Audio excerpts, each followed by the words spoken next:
11 principle, number 11, in the many things that Jesus demonstrated as an exceptional leadership principle, is that death cannot stop the legacy of a true leader.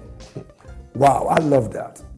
Even after death, your legacy lives on, especially when you have been indeed a true leader. Death does not stop the legacy of a true leader. Let me show you all through history how that even after their death, certain leaders became better. Of course, top of that ranking order is Jesus.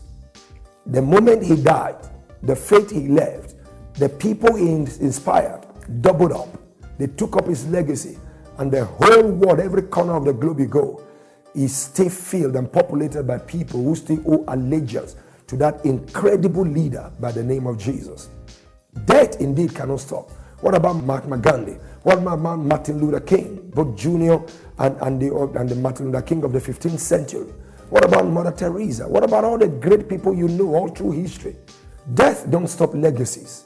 A true leader outlives his life on this part of the terrestrial divide. When we transit out of the earth, the way you know a leader really lived a worthy life is to look at how his life and assignment is perpetuated, how people want to deliberately keep his mind, his memory, and his name in perpetual remembrance. The 12th and maybe a final principle we want to give on this series, of course there are several more, you really cannot exhaust everything about Jesus. Number 12th principle that demonstrated his exceptional leadership model is that the dividend for true leadership is simply unbelievable. If you will, it is out of this world, unquantifiable, to the degree that it is near impossible to put, for instance, a monetary value on what Christianity is worth today.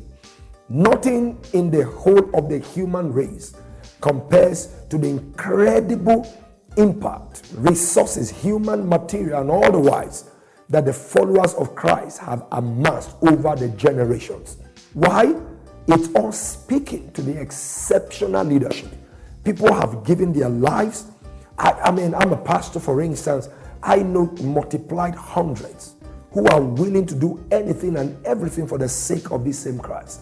I'm privileged to lead a church movement where there are people who are volunteers, people who just love God. They give their best for Him.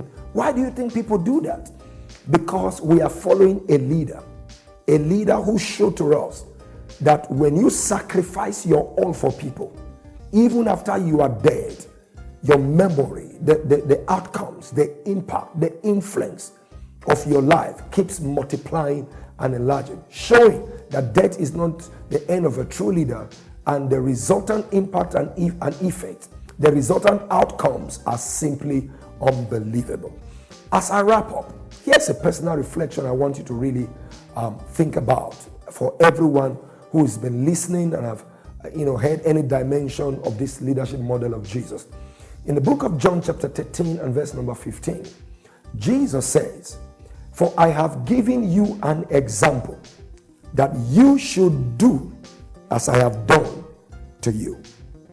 It's not optional. He has shown us how it should be, the way to go, how it should be done. Anything less, anything else will not be good enough. He says, "I have given you an example that you should do as I have done unto you." So here's my question to you. How well do you measure up in all of these indications or indices of the leadership model of Jesus? As a corporate leader, as a school leader, as a social leader, as a community leader, as a religious leader, to what extent does your leadership mirror the character, the attribute, the approach of the ultimate father and leader, Jesus Christ? If it doesn't measure up, that is room for improvement.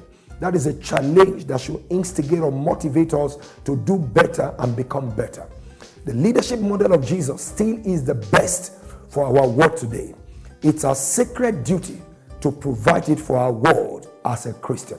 I do hope and believe that your life and your assignment as a leader, as a person of influence, will reflect the leadership model of Jesus. God bless you and thank you for listening. Till I come away next week, stay blessed.